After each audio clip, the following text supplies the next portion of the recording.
عالمی سیاست کا رخ بدل رہا ہے اور پاکستان ایک بار پھر امن کے ضامن کے طور پر ابھر کر سامنے آیا ہے۔ برطانوی پارلیمنٹ میں آج پاکستان کی سفارتکاری کے چرچے زبان زدے عام ہیں۔ This weekend saw the Pakistani government step up and take global leadership by expertly hosting and mediating negotiation between Iran and America.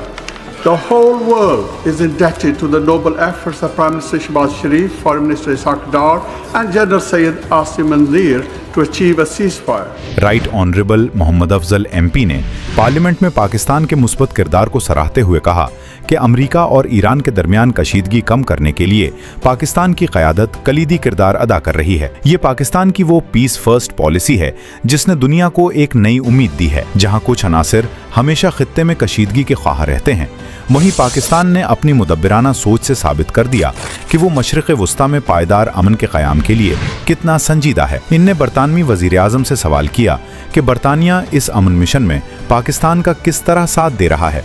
Pakistan کی اس سفارتی جیت نے ان تمام منفی پروپیگنڈوں کو غلط ثابت کر دیا ہے جو اسے تنہا کرنے کے خواب دیکھ رہے تھے۔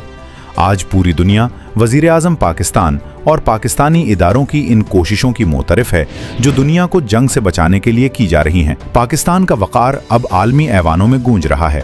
پاکستان کا امن مشن جاری رہے گا۔